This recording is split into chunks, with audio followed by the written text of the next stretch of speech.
Oh, yeah. What's up, everybody? It's your boy, DJ Snoop, and we live from Bama Backyard Podcast. And I got a special guest with me tonight. Introduce yourself. Oh, now? I'm TJ So High, man. That was up. So, how long you been rapping? Shit. What, 18 years now? 18 years? So you're a vet in the game now. I mean, musically, conceptually, yeah. Like on the business end, as far as like, getting out here and really doing this shit, Yeah. it's been like 3, going on 4. And I've you had had, a good consistent run so far, since then. It took me a long time to really get serious, man. Like, oh, yeah. I was caught up in my home life and living situation I was dealing with on a personal level for a long ass time. So that always kind of sidetracked me from the business aspect of me actually just pursuing music professionally. Yeah. And one day I woke the fuck up and I was like the rock in the hard place. Uh-huh.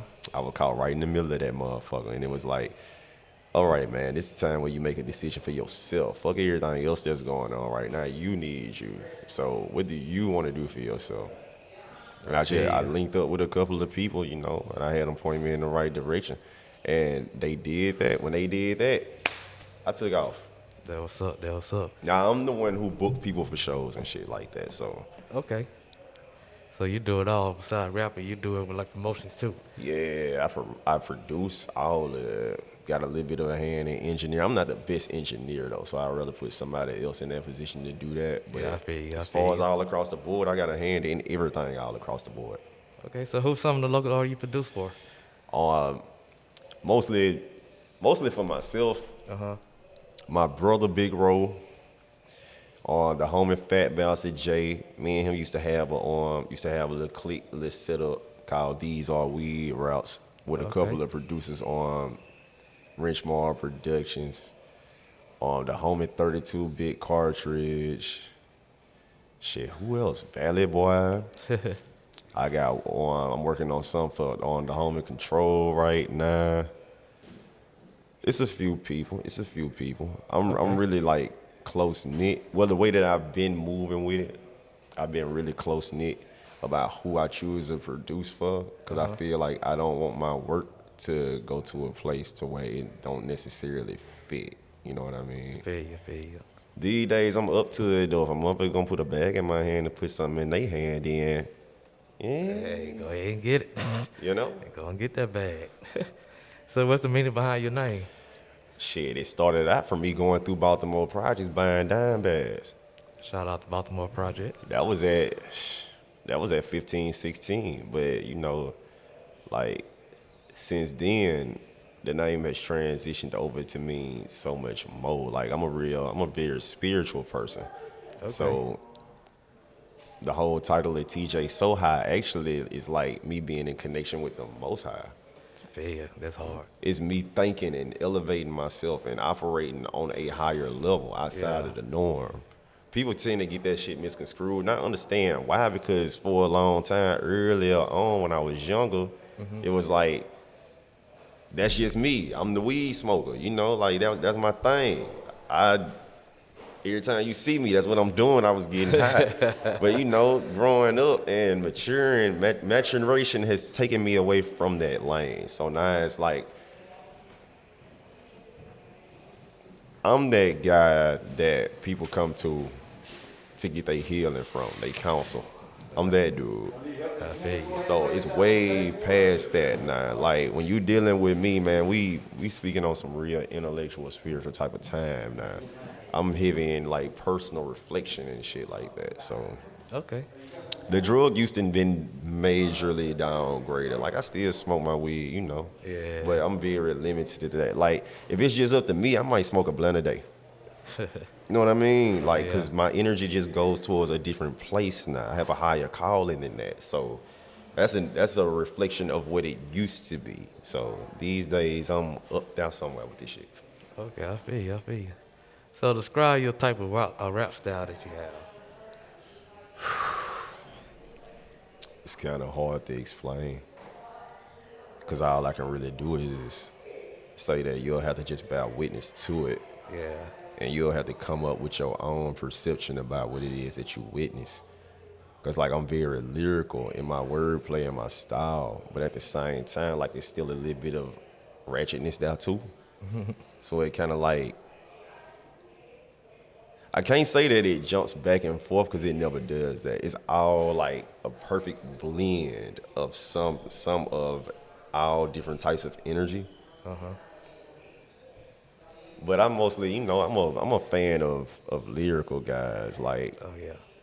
me growing up, like I love my Devin the Dudes, I love my Scarfaces, I love my Outcasts, I love my UGKs, I love my T.I., I love my Lil Wayne, I love my Lupe Fiasco, That's top list. Tribe Called Quest.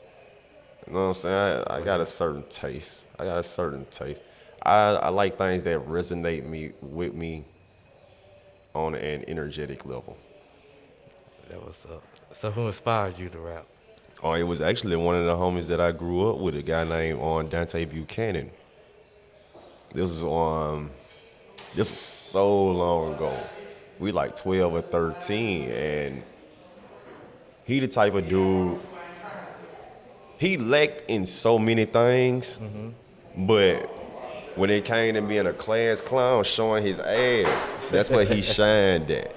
And rapping was one of those things that he could do that shit exceptionally well in. So he'll just come off the top of his head at any given moment and just kick balls to you just about like a freestyle. anything, whatever you talk about. Give him a subject. He was gonna rap about that shit right there on the spot. That man ain't had no form of stage fright or nothing. That was And like rapping was something that was, I guess you could say I'm kind of musically inclined anyway by nature. I don't know how to play any instrument formally. The furthest I done got with learning how to play an instrument formally is a piano. But even still, I'm not a master at that either. Yeah. So watching him do that, and then he'll poke at me, you feel me, and just to try to get me to engage with him because my vocabulary was always so thick.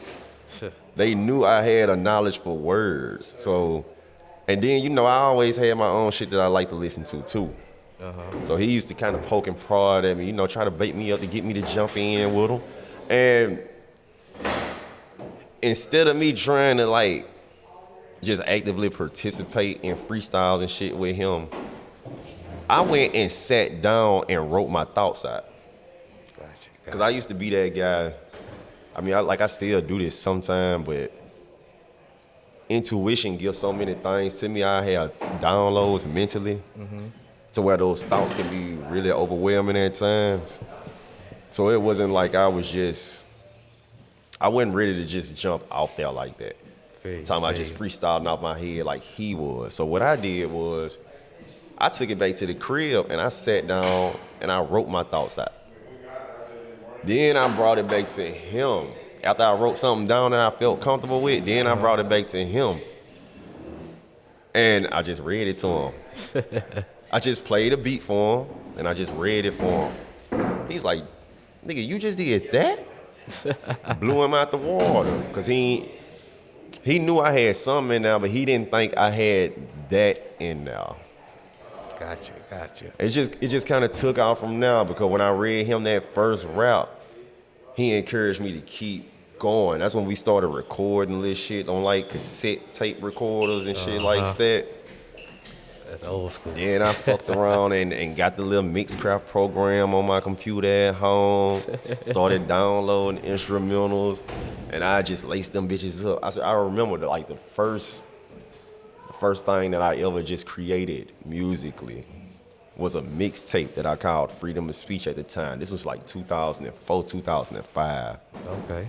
And I just sat in my bedroom for like 2 weeks and just recorded random ass tracks and freestyles in my bedroom to myself. And my sister was the only one who knew that I was doing this. But she'd walk past my room and see me doing this shit. She thought it was janky at first. And then I fucked around and I brought him to the crib one day and I let him hear it. I had like 25 tracks that I had stacked up. So I just let him go through them bitches and just listen to him. He was blown out his mind. He was like, man, you really sat in here and made all of this? Because, you know, he could do it, but he didn't take it to that level. So I took the idea and the seed that he planted in me, and I took it to that level. Gotcha. So now I done stuck him in there, recorded another 10 tracks with him. So I got a whole, 35 songs for a mixtape. They was all short-ass tracks, but you feel me, what they added up. Yeah. And when I came back, formulated it, made a track list, and had it right there, then I let him listen to the whole thing in full. He was like, boy, you did something in this motherfucker. I just kept going from there. I pretty much just been spending the rest of my life. Like, I done passed up on jobs. I done passed up on moving away to go do shit. I done passed up on college. I done dropped out of college 3 times. Like, I had a lot of home life problems too growing up. Yeah. Dysfunction, you feel me? Yeah, There's a lot of dysfunction in my home. So that was an issue for me too. It was a lack of motivation for me to do a lot of other things. And my art is the way that I find myself able to express myself. Because before doing music, I was a sketch artist. I like to draw and paint shit. Okay. So that's when I made the transition from doing that, and I put them pens and them, I put them notebooks down all together and just went to writing lyrics. Because it was like I had so many thoughts and I got so much shit that I want to say, and I feel like the people who matter to me the most don't care about my opinions. They look down on that. So this was my way of being able to formulate what I had to say in a way to where I could get it across to people's ears. And it just became a snowball effect. Like everywhere I would go, I always kept a laptop with me. I always had my programs and shit set up on it. Eventually, after so long of me recording my lyrics and shit over instrumentals, that's when I started making my own beats. I took the time to sit down and force myself to learn. Everything I know how to do, I did it all trial by fire. Oh, yeah. I started knowing nothing, and I just go with it. And sometimes going through all that drama and trauma in your life, you wouldn't be you today. Right. It built character. It really did. That's why I used to have a lot of regret about that type of thing, but now with these days, it's like, man, that shit that you done been through, that shit made you. Oh, yeah. Depending on how you handle it, though. Yeah. Because a lot of people who I know, they went through a lot less than me, but they done crashed and burned, too. Yeah. And I know a lot of people that done been through a whole lot worse than me. Because I was actually a lot more well off than a lot of people that I knew from my neighborhood. I grew up down the Bay. So it was a lot of people from my hood, man, who was a lot worse off than I was. But they was real survivors, they overcame their shit. You got some who didn't and some who did. So that left me with a position to know and understand how to find that. Fuck what's going take that on. Negative into a positive. Exactly. Fuck what's going on. It's all about how you take whatever your cause is and how you play them bitches. So I just been running that route with it. It's like whatever you figure out in life what you want to do, use that pain to help you motivate yourself to get better. Right. It's, coals to the fire. Yes.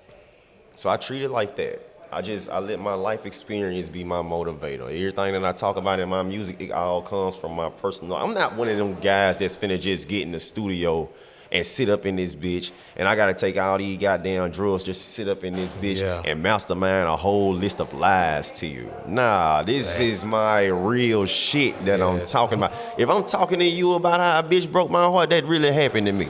If I'm talking to you about how I set out this bitch and came up and blew all the other dope boys off the goddamn block and they been here way before me, I really did that. Facts.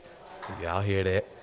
It's a real spill right here. Even in my spiritual journey, I talk about that a lot too, man. Like, that's what's really going on with me. Like, I'm in a very transitional part in life right now. And sometimes when it comes to that aspect of it, I have to be quiet because everybody ain't on that level. So everybody don't necessarily understand where I might be coming from with that. Can't everybody feel you like you don't feel yourself. Some people still ignorant in their ways, so you got to be able to, sometimes you have to be able to give out shit with a grain of salt. You ain't got to fake it, but you just got to be able to deliver it in a way that people are able to digest it. Yeah. And understand your music gonna hit certain people. Right. Whatever you do, you know it's gonna hit certain. They gonna hit everybody. Gonna hit that certain person that you aiming for. That's why I don't give a fuck about trying to appeal to everybody. Cause what I got to say ain't for everybody. Everybody ain't in the same place in life as me. Facts. People got to grow at their own pace. So I'ma do what I'm doing, but that's the same reason why I'm not gonna tell the next man that he shouldn't do what he doing. Facts. Because what he got to say, somebody need that. You know what I mean? I'm just gonna say what I have to say. So I know that my message is meant for somebody. I'm supposed to hit somebody with that, even if it's for me. Yeah. Sometimes I have to put shit out there just for me to be able to deal with shit. So I try to respect other people in the same regard. Gotcha. So you had in the show lately, or in the past? Yeah, like I was saying to you earlier, you know, in these last 4, I done had a mean ass run, man. I done had a mean ass run. Everything just kind of slowed down in 2020. Oh, yeah, the coronavirus. Like, the yeah, you pandemic. know, when the pandemic hit, that kind of that killed everything. All the venues shut down. We went into mean ass curfews. You can't travel for real. So my real, like my last real booked show on my business end was March 27th last year. Okay. So ever since then, I just, you know, I'm dealing with this shit like everybody else. I still got shit going on in the meantime until all of this shit clear up and I can get back to doing what it is that I do and get my ass back on the road. Cause I'm used to touring now. You know what I'm saying? Like I'm used to hitting the road now. I do what I do here in the city, but I'm already past that point to where I'm paying dues. So I did that 2 years ago, you know, so. So what's your farthest tour state that you went to? On DC. DC. DC, toured the whole East Coast. That was up. So for everybody, you know, I got the East Coast under my belt. Then I got all of this, all of the Gulf Coast. I done did all of this shit from New Orleans to like East Florida. I done covered all of that ground. So after I done did all of this downhill, the whole lower Alabama, you know, going up to Birmingham, Montgomery, all that type of shit within these bounds. And covering everything from Louisiana to Florida, that's when the homies from out of Florida on Star Cult, shout out to them. That's fam, I love them. Shout out to them. I done been on tour with them 3 or 4 times. They really the ones who I hold responsible for even putting me on the road like that. Oh, that was up. But they the ones who took me, you feel me, to cover that whole East Coast. So we went up out of D.C., came back down through Richmond, North Carolina. Shout out to Wilmington, man. I fucking love performing in Wilmington. They got a kind of a half and half kind of crowd going on up there. But you mean this is America, so. But the venue that I performed at on Wilmington, man, they showed so much love. It blows me, like it still amazes me because what they did was, and this is why I love them so much, they were a venue who actually took the reins on making the show the best that it could be. So, while this happened while we was in D.C., matter of fact, it's like the day of the D.C. show. I ended up getting word back from you know, the head of Star Code. He let me know that the venue in Wilmington wanted to take over the show. They wanted to do something extra with it. So what they did was, because originally it was just a hip hop show. Okay. But what they turned around and did was they turned it into a hip hop versus punk show. Okay. So they ended up taking 2 of their local bands and they put them on the show with this. You know, the whole hip hop versus punk thing, that was just a gimmick, you know, just for the sake of the appeal. But they had printed their flyers up, they came, had the shit posted up all over downtown Wilmington. So by the time we got there, I'm looking around and my name was already all over the place. I was like, man, this right here dope. This hard. I like this. Because I don't see too many venues who really just take reins on trying to make shows successful like that. They'll just take your money for the booking and then whatever be whatever. So Then y'all get on stage at the same time? You say what again? Y'all get on stage at the same time? Like while you doing that song they playing for you? Like the band that they had? Nah, not at that show specifically, but that has been done for me though. It's been done for me a lot, matter of fact. I'm accustomed to that type of shit, you know? Like, cause I do a lot of mix shows. Like I do a lot of like strictly hip hop shows, but at the same time I like blending shit. Cause I like cultural differences. Oh yeah. So I like fucking with different people that come from different backgrounds and shit. I don't want to be around nobody I can't learn nothing from. Right. You know what I'm saying? Right. So I didn't get on stage with a bunch of motherfuckers, man, and they either didn't like hit me up right before the show or stepped to me in the middle of the show and was like, come on, man, get on stage with us. Just throw some lyrics over us.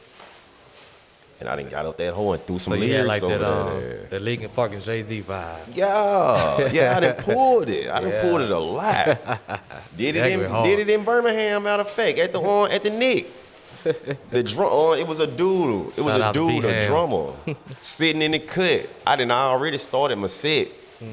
So like I get 2 songs into the set.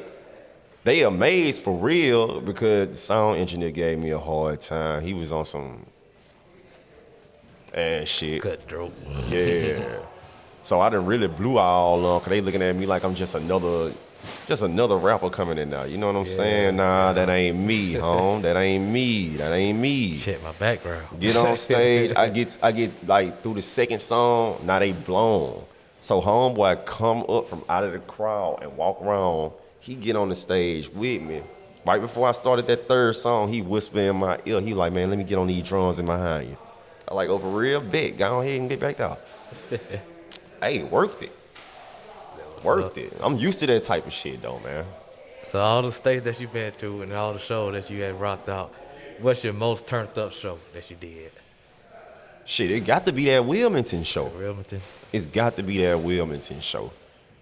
But I could say the same for a lot of house parties that I done did right here too though. Cause like 2018, man, that was the year of the fucking house party, man. We did that shit, boy. We did that shit, boy. I'm telling you, boy, I had like a house party every weekend, man. That shit was so goddamn fun, man. Ain't nothing like a house party. It be wall to wall. Like the homie or set the location up, set his garage up or whatever, and we just pile them in now. And the beautiful thing about it is, you'll think about it from the outside looking in. You'll think about it like it's small, but when you got 30 to 40 people squeezed in this little spot like this, and all of them really vibing with each other, and I'm standing on a motherfucking speaker with a spotlight shining in my face, and I'm screaming at them over that microphone, and they there for it. Hey man, that's a beautiful ass feeling, man. A lot of people didn't learn the lyrics to my songs from house parties. Just being in that element with them, then I've been and pulled the goddamn zip out on their ass. He'll roll this up, just throw it on the table. Somebody go get the Rillo. That's just how I like to get down though, man. Yeah, that was up. I like my intimate moments, man. Like I like doing shit like this, but I love my intimate moments where people, not to say that they forced to, but when they participate in coming together in a small environment, and everybody in that environment vibe and function with each other, and it's all love.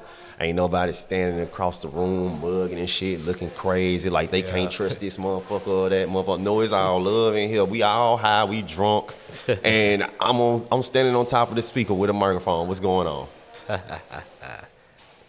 I like doing shows, man. See, that was gonna be my next question, but I already know your answer. I was gonna ask you, what you like best, writing your music or performing your music? Performing it. Yeah. Performing it. Like the process of creating it, it's still fun. Cause I get to see the shit that I made after the actual process of making it. Like I've become very random about how I put my songs together and shit now. It used to be I sit and I write a whole song and make a beat specifically for it, and boom, that's my song. Not these days. Like my production style that became very randomized. Like I record my lyrics before I even do my beats now. Oh, okay. And I go back and I lace everything together after the fact. So I build my music based off of the cadence of my vocals. And when it comes to putting the vocals together, I might have a verse sitting right here, Might have one right here. Might have a hook saved from over here that I was writing for some other shit. And if it blend together, after I use that first piece of vocal work, if it blend with that production that I build over it, then I know what I want to go and add into it after the fact. So I just sit back and I watch it build on itself now. Gotcha. It ends up making for a much more entertaining product for me. Because it's not like I sat here and just premeditated this like, okay, I know what I want to give you. No, I'm not going to give you what I think you want to, what I think you want me to give you, or what I think I should give you. No, I'm going to give you what I got. Because I'm dope in my own right. What I got to give is the dopest part about me. Oh, yeah. So it's like, fuck trying to premeditate a murder. Nah, if we gonna kill it, we just gonna kill it, because we killers. Yeah. That what's up. So what y'all... Man, that was so powerful. That mug blew my mind right there. So you got anything coming out in the project? I actually just dropped one today, man. I actually just dropped one today on that bag you asked for, Champion Edition. It's on everything. I released a single back on Christmas called Vows. That's on everything. Pretty much all my music on everything. So whatever you listening to your music on, you can go and find it wherever you listening to your music at. Yeah, make sure y'all go stream that.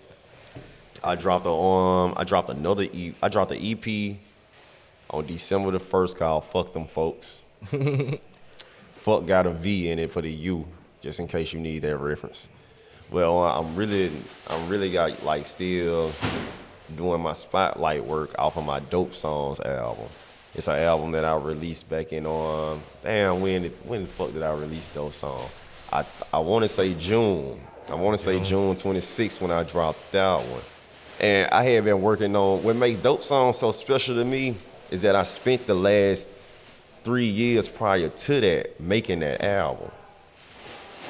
So that shit sat in the woodwork that entire time, and I just watched it build on itself, and I just kept adding to it. And it ended up, it was supposed to be like a 4-5 track EP at first, when I first came with the idea to do it. But what I ended up doing was, I was like, you know what? I'm finna prioritize all of the music on this album around other people. Okay. So what I ended up doing was, I went and got at least one feature for every song on that album. So most of that album is all other people. Like I'm still, performing on it and everything, but the centerpiece is the production on that album. I created the production to be able to complement the people who I featured on it.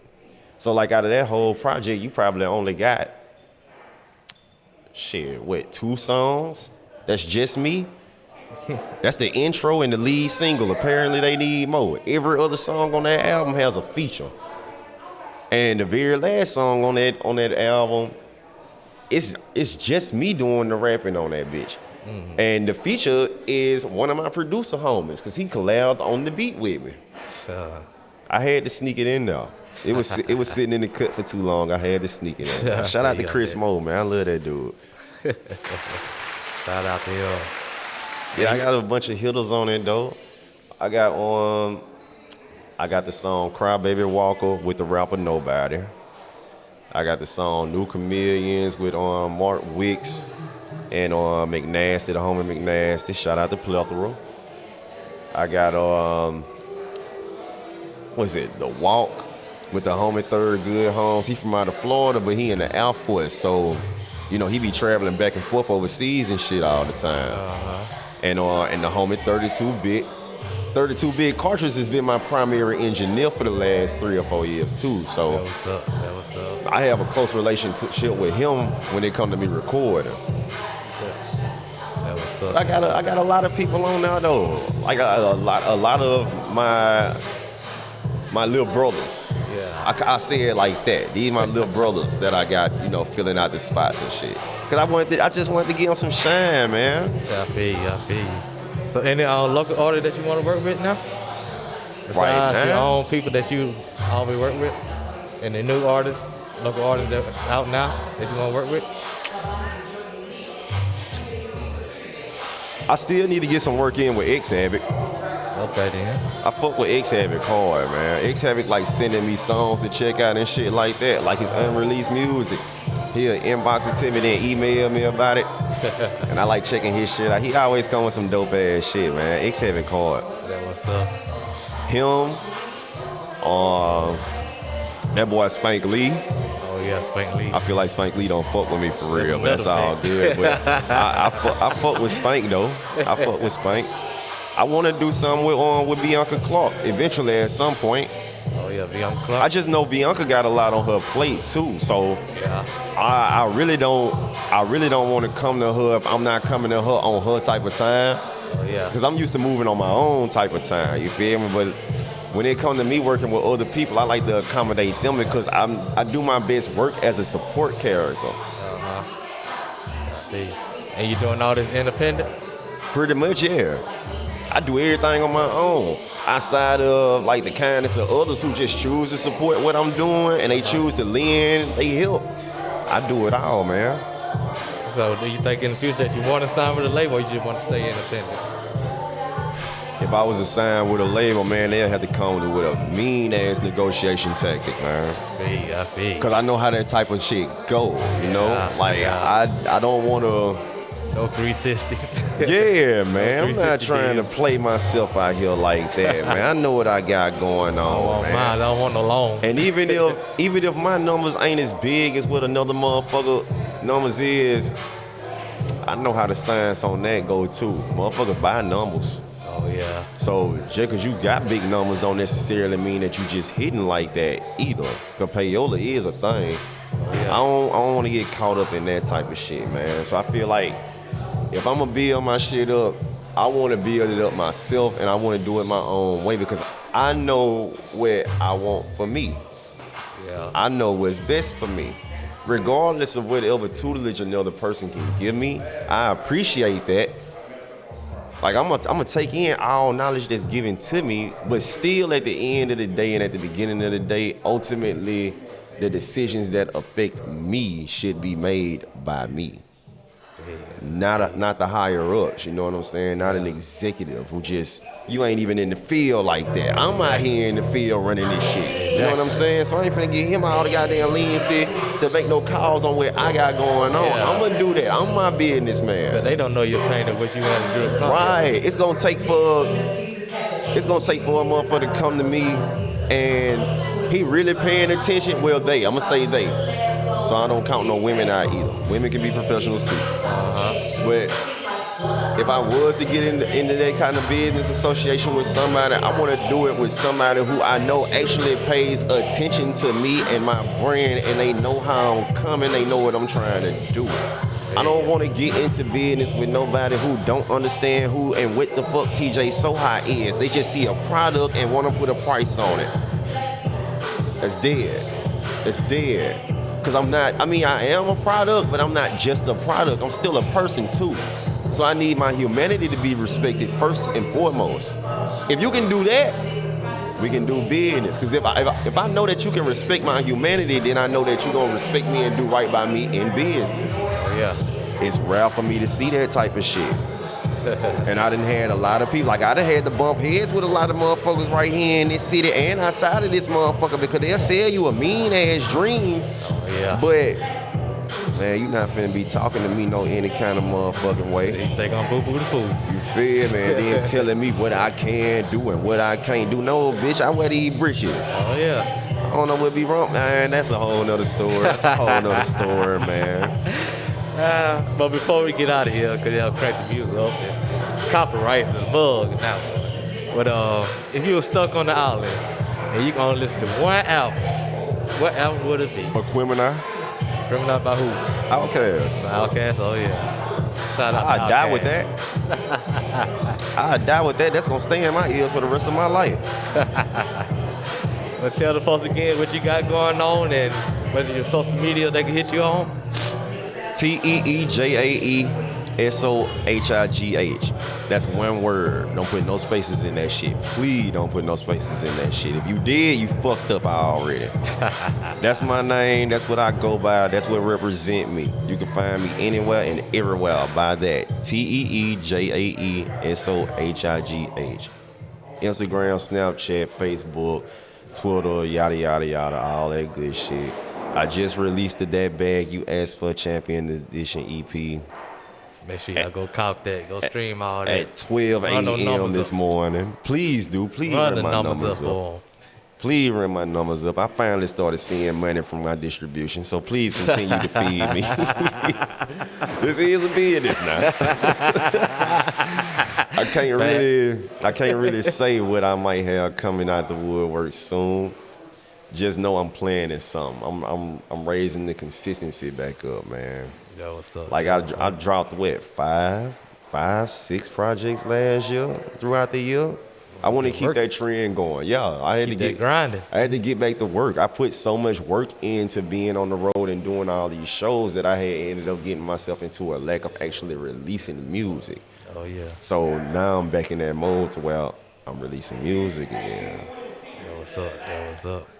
But once all of this quarantine shit over with, this pandemic ass Back to shit, full fit. bitch, I'm gonna be in your city. Hey, goddamn right. Make sure y'all follow us live from Bama Backyard Podcast on Facebook and YouTube.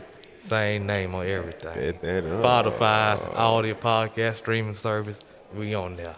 Hey, And I want to thank my special guest, TJ So I High. appreciate this. Represent the man. most high. You know it. That what that is now. Yeah, that's hard right there. And this being live from Bama Backyard. Yeah. That was dope, man. I appreciate that. Oh yeah, appreciate you being on the show. Not I'm a trying to fake, catch man. everybody else before they start playing the music because it's down copyright. Oh yeah. They tripped with that.